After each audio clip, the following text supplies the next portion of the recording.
Is this your first time you've been homeless?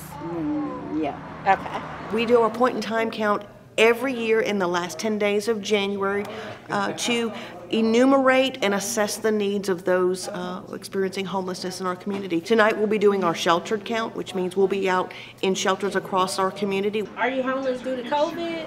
No, it was financial. It was a great experience just to come around and get the count and see what everyone has going on, because you never know when you may be in that situation. Well, thank you for your time. Yes, sir. Absolutely. Yeah, this was my first time. You made it so easy. Thank you. Well, good. It was an eye-opener, and I just enjoyed being out here and doing the work. Pleasure meeting you. you. Yes, All sir. right. Yes. Tomorrow morning we'll hit the streets at 6 o'clock in the morning and do the unsheltered count of those who are experiencing homelessness on the street or in places not meant for human habitation. Is there anybody ever in the back or whatnot? Because that's right on that corner. Yeah, we can check it and see. All right. I started here in 2016, so that's when I started tracking. We have seen the number of men actually go down. We have seen the number of women go up. We've seen a number of families with minor children go up. We've also seen the age, and that's indicative, again, across the country, of those 55 and older who are experiencing homelessness. Those numbers have gone up every year for the past 3 or 4 years. And that's really scary. We're looking at folks who thought they had security as they were entering, my stage of life, and they're experiencing financial difficulties. We go out on a daily basis out in the community at 6 a.m. every morning to actually search for homeless individuals. We hook them up to our 211, which is our hub that sets them up with resources that may be able to help them see what they can qualify for. We have actually gotten several people into treatment, and it's just pure satisfaction to me to be able to walk away knowing that, we can actually help someone.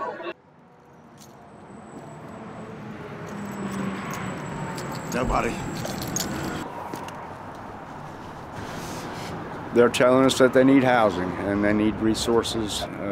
The biggest issue is, I guess the biggest issue is unemployment, and the unemployment really stems from some kind of substance abuse issue or some kind of mental health issue.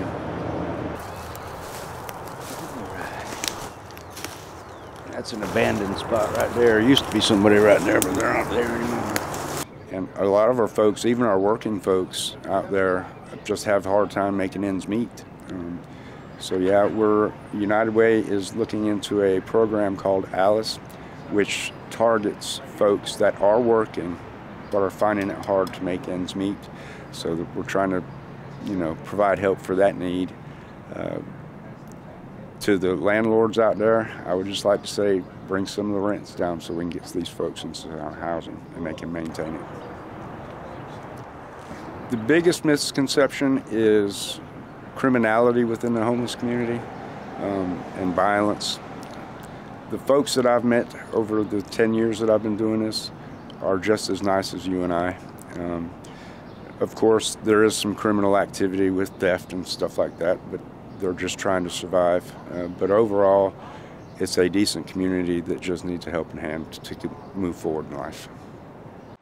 I'm excited to report HUD announced just this afternoon the Continuum of Care funding for the 2023 application. Our community was fully funded for all of our grant applications, so to the tune of about $1.9 million that will come into this community to serve our populations. So that's number one part of the plan, is to make sure we have the programs already in place.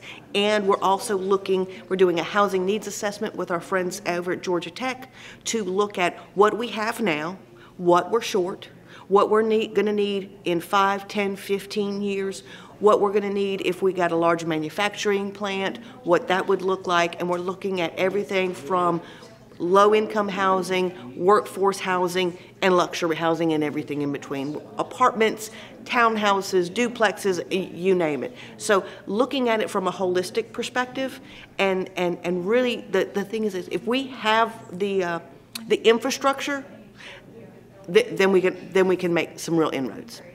You be safe out here.